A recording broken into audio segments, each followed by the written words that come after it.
Pessoal, vamos começar aqui mais uma live, nosso podcast Pode Educar. E hoje a gente tem aqui, olha, uma programação muito especial, muito. Quero convidar aqui minha parceira Elisa para já estar aqui conosco.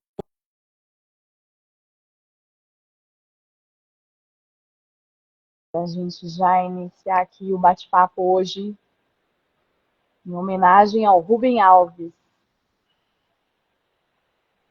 Então, vamos aguardar aqui. Elisa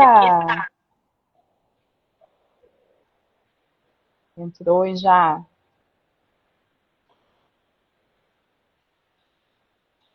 saiu. Vou convidar aqui novamente. Daqui a pouquinho a gente vai já convidar a Raquel Alves. Ela é filha do nosso querido Rubem Alves, né, que foi uma referência educacional brilhante. Então, vou chamar aqui. Perfeito. Já está entrando. Aê, Olá, agora sim. Boa noite, tudo bem? Tudo certo? Bem com você aí, tudo Tudo bem também? certo, tudo certo. Nossa primeira live de 2026, iniciando aí. A Raquel já está preparada? Já vou chamá-la aqui. Você escuta bem? Escuto bem. E você, está me vendo perfeitamente, escutando? Também, Ai, perfeito. então tá Então bom. vamos já Acho que convidar a hoje eu vou nossa conseguir querida. acompanhar quem vai entrar. Já tem Temos vários aí. acenos aqui, o pessoal já a mil aqui. Sim. Opa, preciso virar minha câmera, gente. Peraí. Ok, Raquel. Por que será que ela tá assim? E agora, como tá vendo? Achei. Olá, Aê! menina. Olá! Oi, boa Boa noite. boa noite. Prazer em estar aqui. Boa noite, Raquel. Prazer é nosso. Que alegria.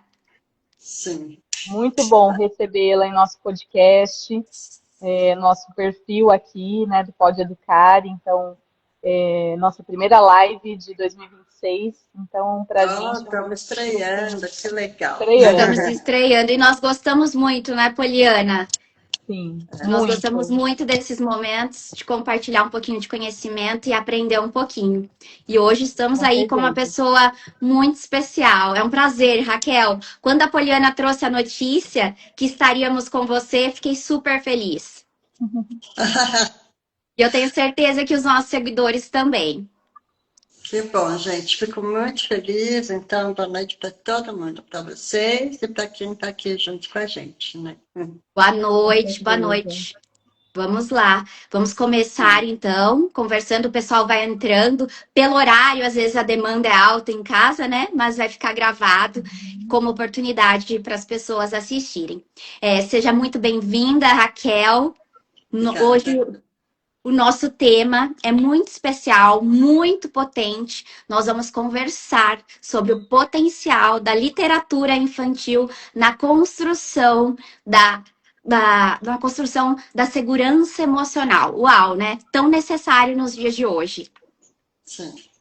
E a Acho que é necessário gente, sempre, né? Eu acho que a gente Sempre, está cada exato, dia mas a demanda está cada aprimorando vez mais a alta. mensagem cada vez mais. É isso aí. É. Então, e você sabe, Raquel, que a gente sempre coloca para os nossos seguidores aqui, né, uma pergunta para discutir o assunto, né? Então, a gente gosta muito de fazer pergunta porque ela levanta polêmicas, né? E isso é sempre muito bom e faz a gente refletir bastante. E a pergunta que a gente trouxe, né, é sobre essa conversa, né? Vamos conversar então sobre literatura infantil, pensando também no suporte que ela pode dar aí a questões emocionais, né? Porque se a gente relacionar as duas temáticas, elas são tão presentes nas escolas, né? E se faz ali necessário, né? Ter um sim. encontro dessas duas temáticas. E elas Então, são tão presentes e por que não utilizá-las, né, nesse processo? uhum, Porque a gente sabe que a segurança emocional é o início para que a gente desenvolva as outras habilidades nas nossas crianças. E aí, Sim. quero já aproveitar a fala da Poliana, e nós estamos falando aqui Raquel, Raquel, mas quero dizer para os nossos ouvintes, seguidores, que estamos com Raquel Alves, que é filha de Rubem Alves. O inesquecível Rubem Alves, que é referência educacional aí para nós, educadores. Raquel, que prazer. Fala um Prazer é pouquinho todo sobre meu. você. Muito obrigada pelo convite, gente. Vai ser uma alegria essa conversa. Então, Seja bem-vinda. obrigada. E aí, por onde que a gente começa essa prosa? é legal, Raquel, você compartilhar com os nossos seguidores a sua formação, né? Porque quem é mais da área da educação conhece, claro, já ouviu falar de Rubem Alves, leu, né, suas obras, mas nós temos também seguidores, né, familiares, que não conhecem também. Então, acho que é uma oportunidade de apresentar não só você, mas também, né, consagrado Rubem Alves. Sim, Então, gente, a formação das pessoas, ela não é única e exclusivamente profissional, né? Tem uma conjuntura de coisas que vão se entrelaçando. Então, eu me graduei, pós-graduei em arquitetura e urbanismo. Mas eu também fui aí a razão do meu pai começar a escrever, então assim, teve uma intensidade na nossa história, vamos dizer assim, e quando meu pai estava envelhecendo, que eu percebi que estava perto aí dele partir, eu comecei a me aproximar do legado dele, do legado, para dar sequência, porque eu não olhava para isso, eu olhava e falava, tenho minha profissão, tenho minha carreira, meus irmãos têm a deles, e eu não entendia, eu falava, por que eu que vou seguir com o legado aí do pai, né? Mas o que aconteceu é que eu me dei conta que tinha começado comigo, então a história tinha que continuar comigo. Então, assim, eu, no falecimento do meu pai, tomei a decisão de romper com a arquitetura, de assumir a presidência do Instituto Rubem Alves, então eu ocupei esse lugar por 7 anos.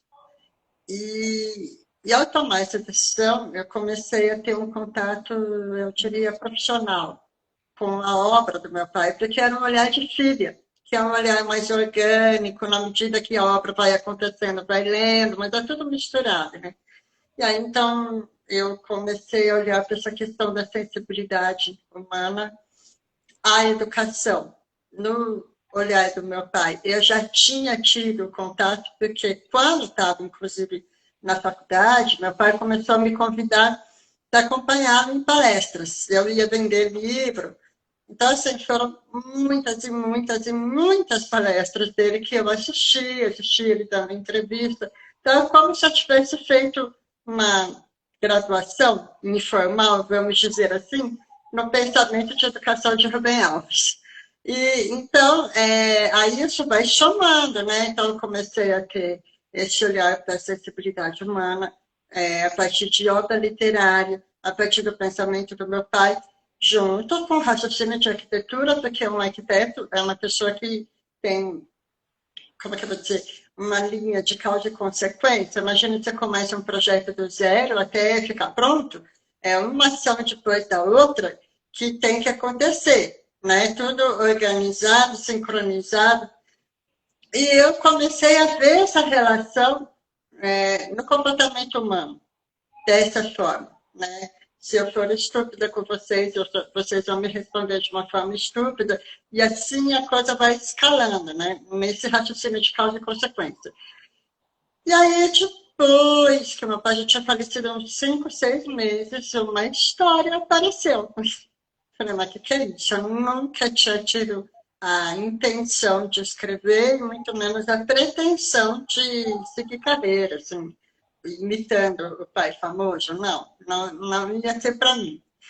Mas aconteceu, apareceu uma história, apareceu outra, até que eu fui criando coragem. Falei, peraí, eu preciso validar isso daqui, né? E aí eu comecei a entender o perfil das minhas histórias, me aprofundar e dar palestra cada vez mais, fui convidada, né? E tudo isso permeado por desafios na vida, de ter nascido com lábio leporino, de eu me sentir diferente. Então, começa com a questão da convivência e da gente se fortalecer e aprender a se gostar de uma forma muito intensa dentro de mim. Assim, meu pai e minha mãe também colocando muito isso, aprenda a gostar de você mesma. E aí, depois de adulta, não sei se vocês sabem, eu tenho baixa visão. Lidar com a perda da visão, porque eu, arquiteta, não tinha nenhum problema, assim, né? Eu dirigia, cuidava de obra, mas também, mais uma vez, olhar para essa questão do mundo interno, o quanto que ele é responsável pela nossa força, pela minha reconstrução. Então, tudo isso não é uma formação, mas junto, né, forma quem eu sou, né? Não é só aquilo que eu estudei e me especializei formalmente, mas a vida também, né? Muito bom, Raquel. Essa sua fala que você traz, a sensibilidade, e é possível observar nas suas redes sociais e agora aqui com você, dessa sua segurança. E você compartilha que passou por desafios e através disso foi desenvolvendo, né? Então vamos falar um pouquinho sobre essa segurança emocional que a gente deve desenvolver. Sabemos que nossas crianças precisam tanto disso. Compartilha com a gente o seu olhar sobre o que é a segurança emocional e por que a gente deve desenvolver na infância. Então, eu acho que segurança emocional é um termo que eu criei, porque eu nunca tinha visto antes, mas não sei, então se tiver alguém aí que patenteou o termo, me perdoa, me corrija, mas eu acho que fui eu que criei. Porque o que acontece? A gente fala muito, tem que ter autoconhecimento, tem que ter autoestima, tem que ter autoconfiança, tem que ter a prática da autoanálise, tem que ter a nossa autoconsciência, que é o que a BNCC coloca, né, para desenvolvimento. Cada né, o autoconhecimento, a autoconfiança, por exemplo, é uma gavetinha, uma fatia. Mas a gente não é assim. A gente fala dessas coisas, né, com nomes separados, para a gente compreender sobre qual assunto que a gente está falando. Mas nós somos formados e compostos pelo todo, que é pela segurança que tem uma boa autoestima, uma boa autoconfiança, da gente se compreender, a prática da autoanálise, entender por que a gente age ou reage de uma determinada forma, por que a gente se magoa com um determinado comentário, ou por que não. Essa prática toda, inclusive a liberdade da gente errar, e não, que está tudo certo, da gente estar em paz com a pessoa que a gente é. Nesse conjunto, isso é a segurança emocional. Para mim, é esse conjunto. Agora, isso não é uma coisa que a gente ensina teoricamente. Não dá para dar aula de autoconhecimento, nem de autoestima. A gente vai ensinando aos poucos. E é uma prática que a pessoa tem que desenvolver. Então, assim, se deixar isso para a vida adulta, fica mais difícil, porque a pessoa nunca fez isso, daí ela vai falar, para quê? Sabe aquela pessoa que fala, eu não preciso de terapia? É a pessoa que nunca olhou para isso, nunca se abriu para isso. Mas então, quando a gente começa a lidar com esses temas na infância, o risco que a gente corre é da criança começar a crescer forte. É esse o risco, dela começar a se entender, dela ter um senso de pertencimento, dela compreender que ela faz parte daquele lugar e que ela também tem que contribuir para o clima. Tá bom, né? Não dá para ser uma criança mimada, pirrenta, mas para ela também se compreender e se analisar. essa prática é fundamental e quanto antes a gente começar a apresentar isso para a criança, o comportamento que leva à segurança emocional, mais intuitivamente isso vai acontecer com a criança, né? Então, por isso que eu acho muito importante. E é Perfeito. brilhante, Raquel, a maneira como você traz, né, essa temática, né, dando importância a ela, principalmente porque os dias atuais a gente tem uma geração diferente, a gente está tendo algumas questões bem importantes em relação à parte emocional, né, principalmente a essa segurança.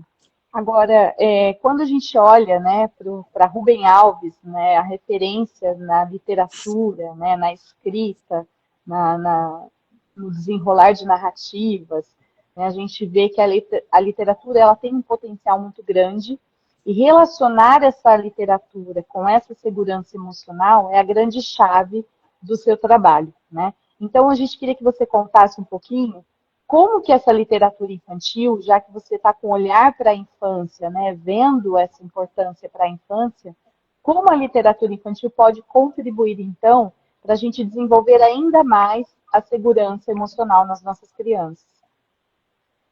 Tá. Eu preciso dizer que isso começou com meu pai, tá? Essa questão de eu ter nascido com laboratorino, de ele perceber que eu ia ter o desafio aí de lidar com bullying, ele falou, epa, eu preciso ajudar a Raquel a ficar forte, a desejar a vida, muito embora ela seja amarga muitas vezes, né? E a aposta dele foi na literatura infantil, como um recurso para o universo lúdico entrar em mim.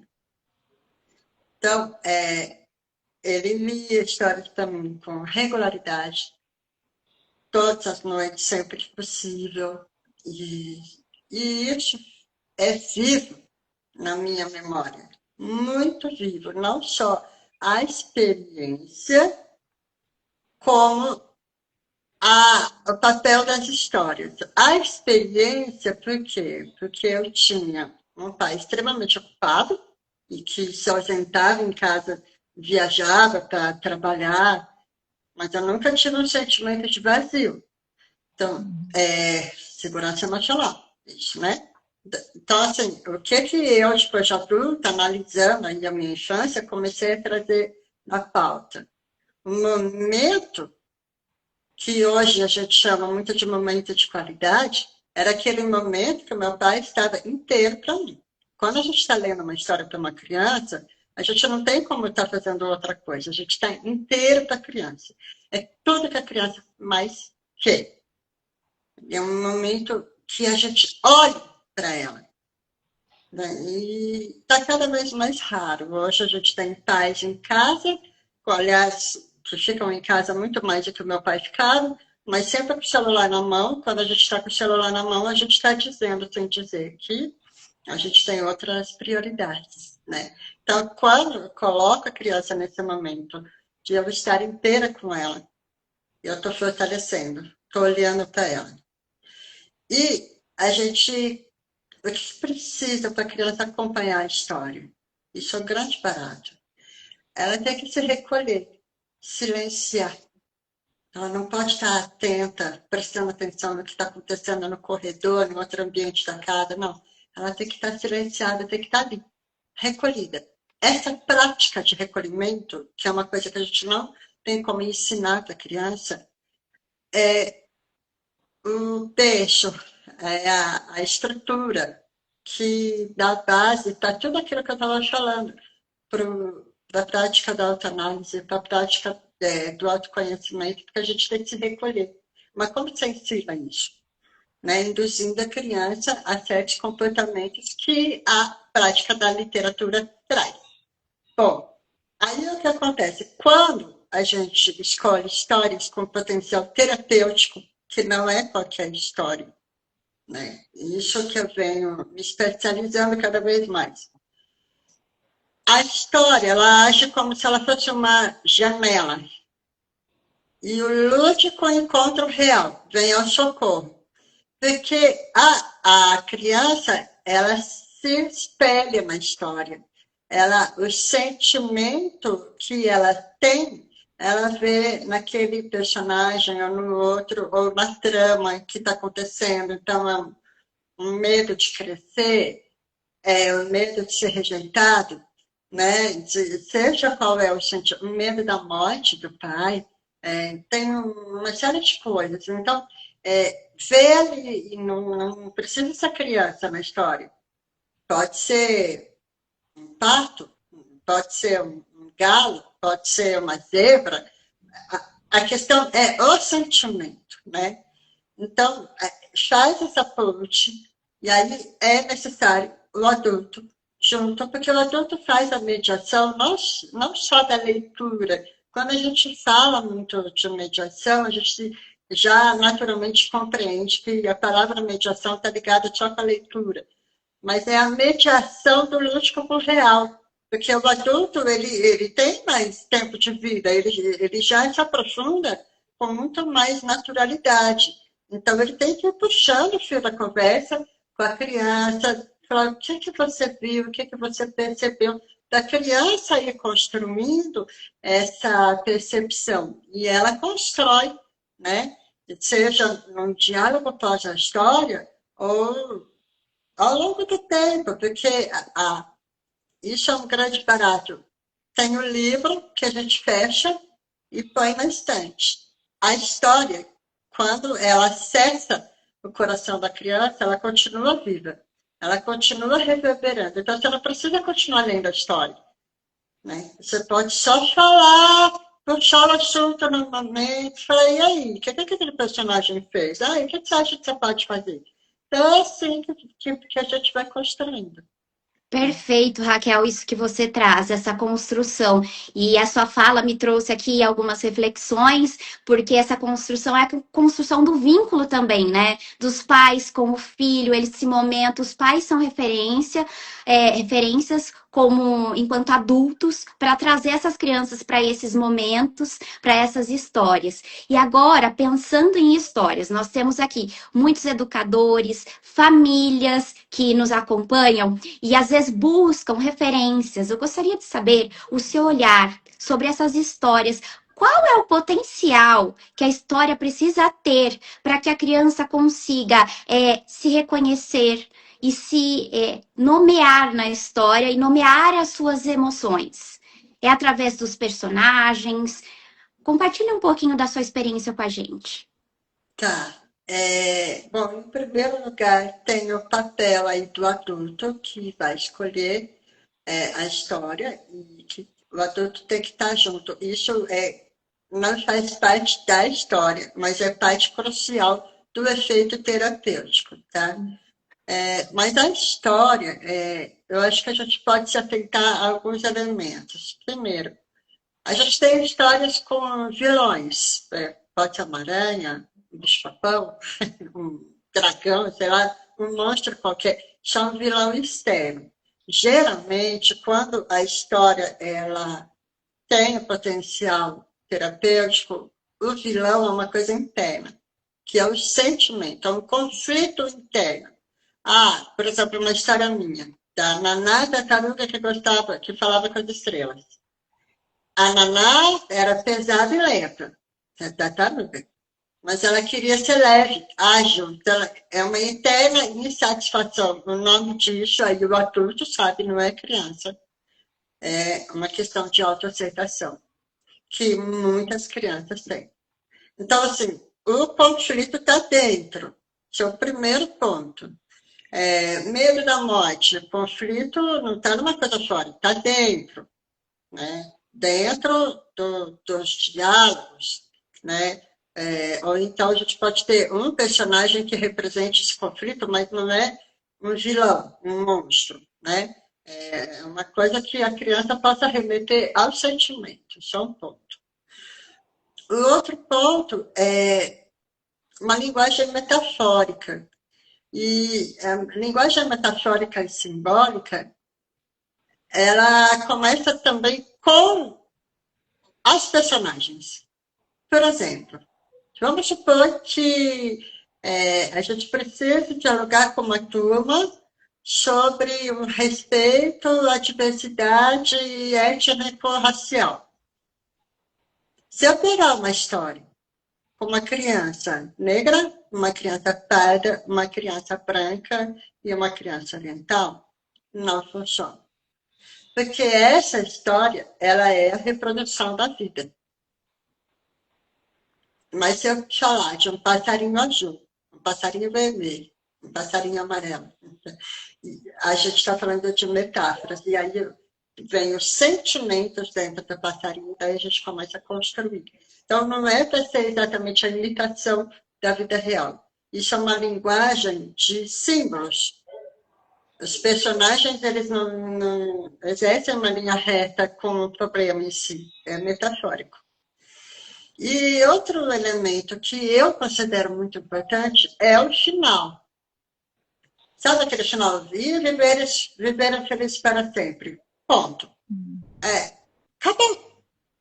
Não existe, né? Tá tudo certo a história acabar. Quando é para ser um momento de prazer, e eu não estou desvalidando isso. A história é prazer, ela é ludicidade, ela é brinquedo também. Eu estou falando de construção de segurança emocional. Então, o final da história, ele tem que deixar uma reticência, ele tem que ser aberto. Pode ser uma pergunta. Eu costumo terminar, às vezes, com pergunta, porque daí termina, mas não termina, porque daí fica aquela pergunta para a criança aí trabalhando. Ou é uma reticência, sabe aquele sentimento de continuidade para trazer a história para dentro. Não pode ter moralismo, sabe, essa coisa de moral da história. Tal. Não é isso. Tem que ficar aberto para convidar a criança para pensar e sentir a partir do que aconteceu dentro da história. E sabe, Raquel, que você trouxe assim muito bem um ponto, né, sobre a adequação às palavras para a faixa etária, né? Porque quando a gente fala de crianças pequenas, né, de literatura infantil, a gente está passando uma história para a criança, tomando sempre esse cuidado, né? E essa mediação, ela vem por meio do adulto. O adulto que está levando essa história para a criança, ele tem esse cuidado, né? De selecionar algumas palavras, ocultar outras, mas colocando o sentido que é adequado ali para aquele momento, né? E muitas histórias, elas carregam alguns sentimentos, né? Tem historinhas que falam sobre a raiva, né? Sobre o medo, que a gente usa muito, principalmente ciúmes, né? A gente usa muito na educação infantil, né? E a gente utiliza como recurso até pedagógico, porque ali é um momento de utilizar a história para o aprendizado, para alguma questão que surgiu na classe, né? Algo que a gente precisa mediar. A gente queria que você falasse um pouquinho agora, Raquel, sobre justamente essa mediação do adulto. Porque quando a gente fala de literatura infantil, de segurança emocional, a gente tem sempre um adulto nessa relação, né? Porque quem que está passando a segurança emocional para a criança? Normalmente é um adulto, porque ela está ali sendo cuidada, né? Sendo criada ali de alguma forma. Então, como que você vê, Raquel, a potência que tem a mediação do adulto, né, no que se refere à segurança emocional e à literatura infantil? Bom, você me perguntou da potência, né? O adulto é a condição sine qua non para acontecer. Se o adulto não estiver inteiro, se oferecendo, se doando esse papel, não acontece. A criança sozinha, ela não tem ainda profundidade, bagagem de vida para ela sozinha reconhecer os símbolos. Pode acontecer, ou outro, mas não é sempre. Eu, sozinha, sem o meu pai, eu não teria, naquela época da minha infância, a leitura que eu tive diferente. Não sei, eu acho que eu ia ler como uma história só, sabe? Mas para eu pescar e a história entrar em mim, foi preciso muito diálogo, né? Mas eu vejo também que a história ela tem como um ritual vamos dizer assim, que ela não acontece só quando a gente está lendo. Tem o antes. Então, se é em casa, vai ler toda noite, vai ler 3 vezes por semana, tem que ter um ritmo. A criança fica esperando. Então, aonde? É um lugar de silêncio, vai ser no quarto, vai ser na sala, ou então se é na sala de aula. Tem gente que canta uma musiquinha para a criança já ir voltando, ou põe um tapete no chão, usa o recurso que dá para ir ambientando, para esse acolhimento que eu comentei antes, para a criança já começar a acontecer. Porque no primeiro não funciona, na segunda vez já é um pouquinho melhor, até que a criança ela vai entendendo com o corpo dela o papel desse ritual, do recolhimento, e ela tudo que vai puxando. Aí, a leitura. Tem uma diferença entre leitura e literatura. Eu estou falando de literatura. Literatura é o ato de contar histórias, de ler livros e tudo mais, mas não necessariamente a gente lê. Quando eu falo de leitura, eu estou lendo, a criança está lendo. Para histórias terapêuticas, é o adulto que lê. Porque é o adulto que está em cadência, tem ritmo, não precisa ficar fazendo a vozinha nem nada, não. Uma linguagem afetiva, com silêncio, com pausa, que nem um colo. Sabe? Você está acolhendo uma criança, você dá um colo, não é um colo agitado, é um colo calmo. Então, você está colocando a criança dentro da história, mas é o adulto que não lê mais mecanicamente, é o adulto que sabe deslizar sobre as palavras, é ele que lê. Porque é ele que seduz, que permite que a criança entre na história. Porque a criança ainda está numa leitura, quando já sabe ler, ainda mecânica. Então, assim, ela está ali fazendo esforço para ler. É outro papel, né? Então, eu estou falando aqui da história do lúdico encontrar com o real. Então, o adulto tem que ler. E o adulto finaliza, tem esse ritual. A finalização pode ser uma conversa que o adulto ele já sabe, ele sabe por que ele está lendo aquela história.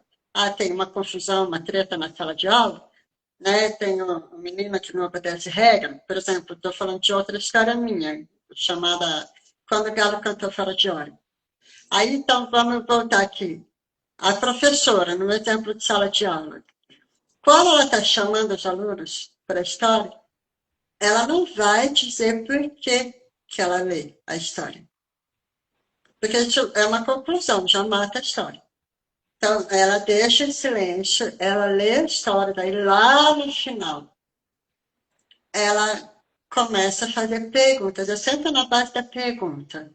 Então, as crianças irem levantando, as crianças estabelecem, olha, mas o fulano, ele também causou confusão, ou ele fez uma coisa que eu não gostei, igual o personagem. E assim que as crianças vão construindo, porque tudo que é autoanálise, autoconhecimento é uma coisa que acontece da análise interna, né? E aí é diferente quando vem um superior, o professor, e fala do que um colega que é igual apontar, poxa, mas você fez isso, eu não gostei. Porque esse colega também escutou a história. Então, vai trabalhando.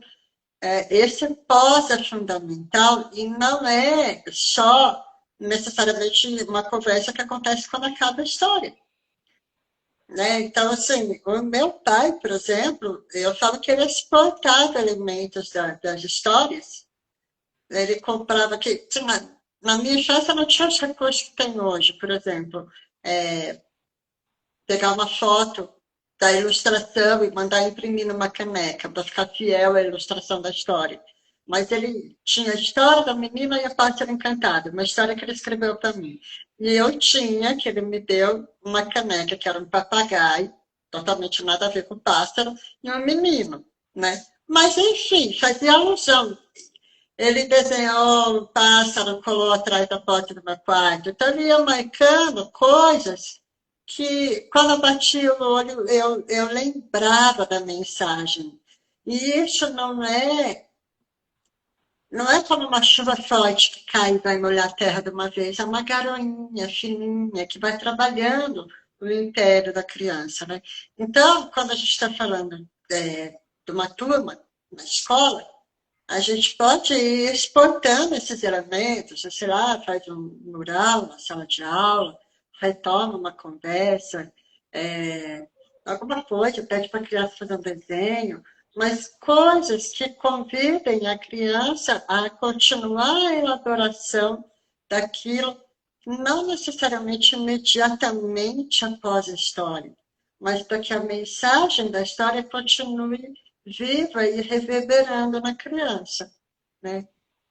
É Eu isso. acho Muito, lindo isso. Eu acho muito é, legal essa ideia de que a história pode continuar, né? Porque eu, assim, tive uma infância na escolinha, que eu estudava tudo, que era uma questão que acabava ali. A professora contava e tinha até um lembretinho no final, sabe? E acabou a história. Tipo, a história terminou e ela falava isso, a história acabava. e dar essa oportunidade também, Poliana, para as crianças continuarem criando, né? Após a história, criando Eu reitero hipóteses, que as histórias podem acabar, tá tudo certo. tá As tudo bem. histórias, elas são brinquedos. Meu pai dizia isso. Um livro é um brinquedo feito com letras. Ler é brincar. Então, assim, tudo bem, acabou o brinquedo, tá tudo certo, foi ótimo enquanto leu. Eu estou falando do potencial terapêutico. Então, assim, Sim, é uma especialização dentro da literatura. Verdade. Vamos é dizer uma assim. fala Então, muito aí tem que continuar reverberando, né? É uma fala muito feliz essa que você trouxe, Raquel, que a história é um brinquedo, um brinquedo que exige cuidado, mas que, se bem desenvolvido, através assim das suas estratégias que você trouxe, né, e que eu acredito aí que os nossos profissionais, nossos educadores, as famílias, muitos deles estão se dedicando para trazer essa essência, né, para as crianças ouvirem as histórias, despertarem nelas o gosto também por ler, aprender.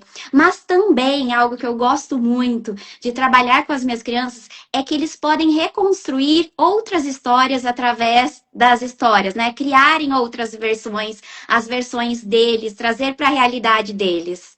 É muito interessante, né? Tudo Sim, isso é construção. é isso, Muito é bom. isso. É muito bom. Raquel, muitíssimo obrigada pela sua fala, pela sua sensibilidade, pelo seu tempo, né, Poliana? Que especial estar aqui com ela. E eu tenho certeza que os nossos educadores, nossas famílias vão apreciar. Toda a sua fala, todo o seu conteúdo. É um prazer para a gente. E quero te pedir para deixar aqui uma mensagem e também compartilhar os seus contatos. Como as pessoas podem chegar até você. Nossa, uma mensagem. Tem tanta coisa que dá vontade de falar, né? Mas eu vou pegar uma postagem que eu fiz ontem, que eu acho que é uma mensagem bem importante. Tudo, toda a nossa comunicação, ela é uma questão de linguagem. Não é só o português, não é só questão de ser falada, oral, escrita, não. Se a gente quer tocar o coração de alguém, a gente precisa falar a partir do nosso coração. Não, senão não acessa o coração, não acessa o sentimento. E isso não é só para mediação de literatura infantil, não. Isso é para a vida, para a comunicação e para a educação em geral. Porque hoje em dia a gente tem muito professor, não estou dizendo que é fácil, não é nada, mas o ponto de partida, eu acho que para começar a criar um laço é o professor acessar o aluno e se permitir ser acessado, olhar, então usar a voz não apenas a da razão, não apenas a da graduação do universo acadêmico, mas a voz do coração. Isso é essencial, desejar, né? Ensinar. Além da mensagem, o que você pediu? Que linda. Os seus Contato. contatos. Ah, sim. Então, vou deixar meu arroba, que é o arroba Raquel Alves, escritora. E aí lá tem, para quem quiser, pode escrever no direct, pode me procurar no WhatsApp. Então aí, só acessando no meu Instagram, já abre imagem para todo contato. E vai ficar registrado aqui no nosso perfil também. Tá ótimo. Depois vai para o nosso canal também. A gente tem uma Isso. programação também de colocar essa live lá no nosso canal, né, do Pode Educar. Então, vai ficar também em todas as nossas vias aí, né? Isso é bacana, chegar para mais pessoas, né? Isso é muito bom. Perfeito. E quero aproveitar, Poliana, e dizer que quem está aqui e ainda não se inscreveu lá no nosso canal, por favor, entrem lá, se inscrevam para receber o nosso conteúdo. E Sim. agora, Raquel, a gente titulou aqui nossa live como Viva Rubem Alves, porque realmente para nós, principalmente nós somos educadoras, né? Você, escritora, é uma referência para a gente e a gente quer homenagear, né, nessa live, Rubem Alves. Então não poderia ser diferente. E Raquel, de tantas frases, livros que ele escreveu, né, tanto conteúdo importante, fundamental, você teria uma frase para terminar essa live de Rubem Alves? Uma A de marcante, Rubem assim? Alves, ensinar é um exercício de imortalidade. Uhum. Aquele que ensina continua a viver naquele cujos olhos aprenderam a ver o mundo a partir da magia das suas palavras. Um educador assim não morre jamais. Uau, E Jamais. olha que linda, acabei de jamais. fazer a alusão com a história, né? Uma história assim não morre jamais. Uhum. Com Concordamos. certeza. É isso. Então, Muito Perfeito. Nossa, obrigada. e é até emocionante, né? Muito emocionante. Porque Sim, a e a gente gente que tem sente essa contato, emoção. né? Isso, a gente tem contato com a escrita de Rubem Alves o tempo inteiro para mediar até, né, nossas práticas. Então foi É lindo, incrível, Raquel, muito bom. incrível, verdade. E temos muitas pessoas aqui na nossa live. Sim, a gente teve aqui, né? O Alguma pessoal foi acenando aqui para quem foi entrando. observemos. E muito legal, o pessoal aqui bombando. Foi muito jóia a participação do pessoal aqui. Ai, que legal, muito feliz. Então, gente, Beleza. sucesso para o Pode Educar. E eu espero que vocês semeiem educação para o país todo e que vocês toquem o coração dos educadores e sempre plantem sementes boas para transformar a educação. Fica aqui o meu desejo. Esse é o Com nosso desejo certeza. também. Obrigada. Obrigada, um Muito beijo. bom. Boa noite, Um gente. beijo, boa Tchau, tchau. noite, pessoal. Boa Muito noite. obrigada. Tchau. Obrigada. Um beijo. Uma boa semana. Hoje é terça-feira, então a semana está começando aí. Boa semana, bom trabalho para todos e fiquem sempre aqui com a gente. E até a próxima. Tchau. Tchau, Até. tchau. Tchau, tchau.